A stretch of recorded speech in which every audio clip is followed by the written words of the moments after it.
The locusts were gone. The wind had carried them away, just as Moses had prayed. But Egypt was left devastated. The fields that had once been green were now bare, and the trees stood stripped of their leaves. Pharaoh had admitted his sin. He had asked Moses to pray, and the Lord had answered. Egypt had been struck again and again. The people had seen their land destroyed. They had watched their ruler refuse every warning. Now they waited, wondering what would come next. But Moses knew. The Lord was not finished. Another sign was coming, and this time Egypt would not be struck by wind, hail, or insects. The Lord commanded Moses to stretch out his hand toward the sky. Darkness would cover Egypt, a darkness so great that the people would not be able to see one another. At first, nothing seemed different. The sun still hung above Egypt, but then the light began to fade. Shadows spread across the land. Streets that had always been filled with life became silent. Darkness moved over Egypt like a great covering. Soon, there was almost no light left. Egypt could not see. The land that had once been filled with sunlight was now buried in darkness. The darkness remained. Families stayed inside their homes. No one could move freely. Egypt waited in fear. People could not see their neighbors. They could not see the streets outside. Even familiar places had become strange and frightening. The darkness continued into another day. There was no relief, no sunrise, no return of the light. Even Pharaoh's great palace could not escape the darkness. The ruler of Egypt could command armies, but he could not command the light. Pharaoh had once believed that he controlled Egypt. Now even his own palace seemed beyond his control, and somewhere in the darkness, he knew Moses was still waiting. Then a third day passed. Still, Egypt remained in darkness. But across the land, something was different. Where the Israelites lived, there was light. Their homes were not swallowed by the darkness. The Lord had made a distinction between his people and Egypt. Hebrew families gathered together. Parents held their children close. The elderly sat beside them. They did not know everything that was coming, but they knew their God was with them. Moses looked across the land. Egypt was in darkness, but Israel had light. The difference was impossible to ignore. The Lord was showing his people that their deliverance was near.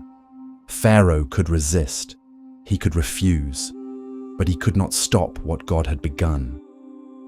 After 3 days of darkness, Pharaoh summoned Moses and Aaron. Once again, they entered his palace.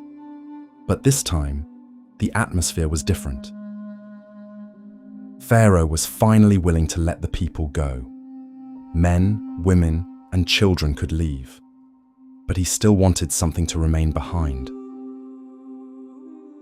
Pharaoh told Moses that their flocks and herds must remain in Egypt.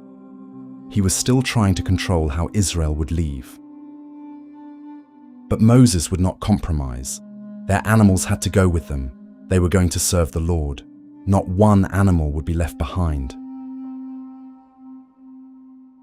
Pharaoh's patience was gone.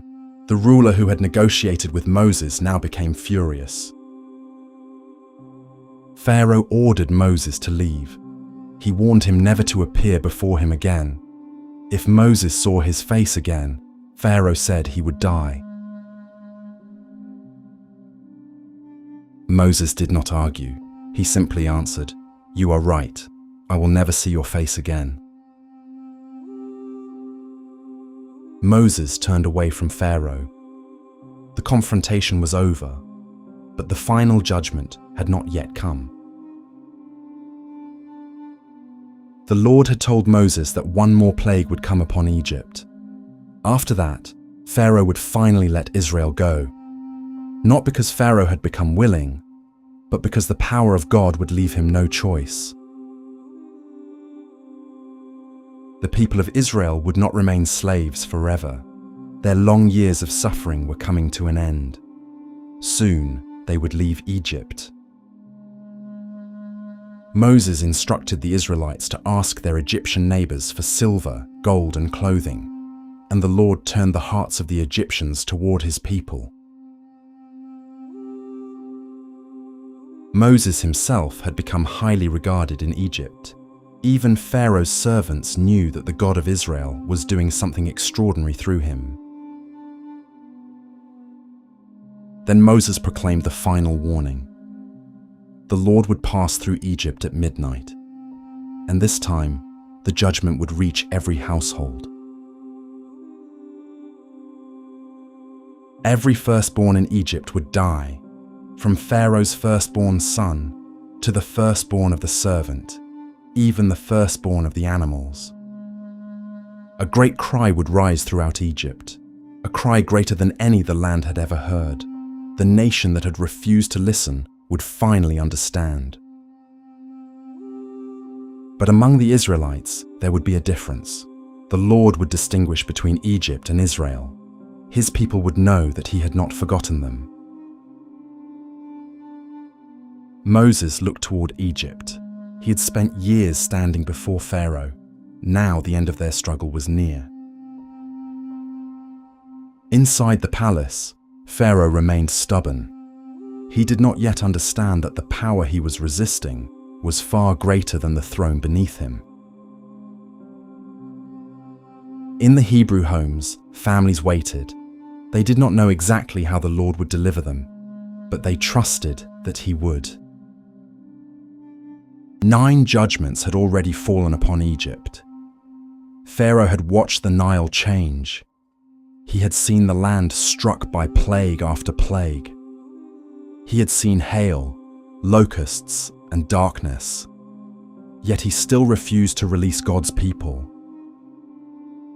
But now there was only one judgment left, one final plague, and after that night, Pharaoh would finally let Israel go. The final warning had been spoken. The night was coming. And before the sun rose again, Egypt would experience a judgment unlike any before it. But for Israel, this would be the beginning of freedom. The night of Passover was coming.